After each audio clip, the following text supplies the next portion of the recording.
Hi, Jacob Duran. I'm the official Cutman for the Ultimate Fighting. And how long have you been working with cuts? Well, you know, I've been doing cuts since really about 1980. Kickboxing was my first original background, and I got into kickboxing and became a Cutman there. And I moved to Las Vegas to do boxing, and I'm with the big boys in boxing now, and I'm with the big boys in the Ultimate Fighting. How do you do cuts? How do you prepare for a life of taking care of cuts? I mean, what made you do this?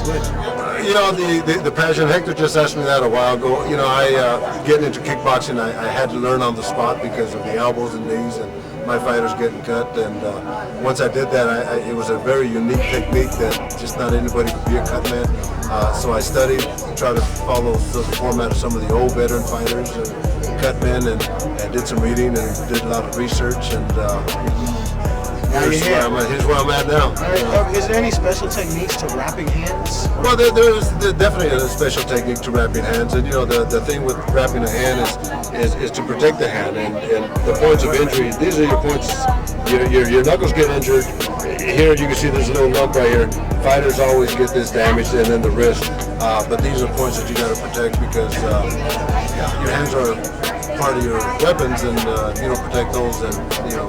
So are you just putting a layer of tape over those parts? No, what exactly are you doing? We have gauze. You have 15 yards of gauze that's authorized by any commission, the ABC, the Association of Boxing Commissions. You have 15 yards of gauze and 6 yards of tape that you can use to put the hands in, or to wrap the hands. But for the most part, the Ultimate Fighting, we do it like a regular boxing. We'll wrap it from here to here, but we don't put the padding on the knuckles. And you have 4-ounce gloves and wrap it as a boxer. That's good. You got protection.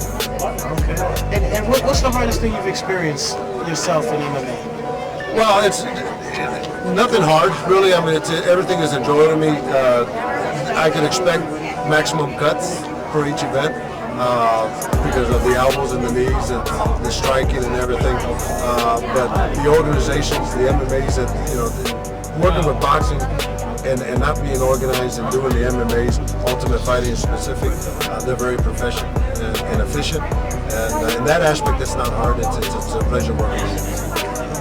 What type of cut is hardest for you to stop, and have you not been able to stop a bleeding or opening? Well, the cuts that are hardest are the ones, right up around here there's a vein that pops. Right over here there's another vein, and those veins get severed.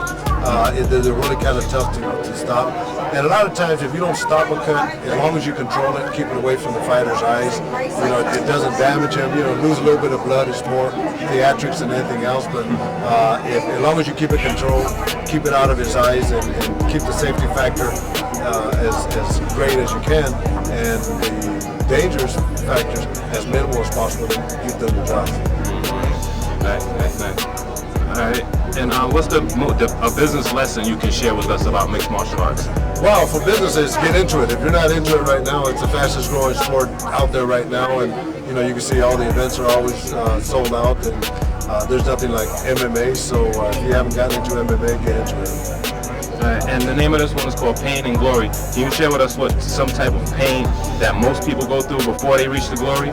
Well, you know what? They all go through pain, believe it or not. The glory is something that they all work for, and I know because I've worked with fighters all their lives, and the going from square one to square two is the hardest thing for any fighter to get into. The pain that they go through, the training regimen, the financial aspect of it, the just getting where they want to get to. It's the hardest thing for a fighter to go through. That's the pain. The glory is obviously winning a world championship, and not everybody does it. But just the thrill of victory, as they used to say in ABC Wide World Sports, is really their biggest thrill for anybody. Pain and glory is the only way to go. Perfect. Thank you very much. All right, man.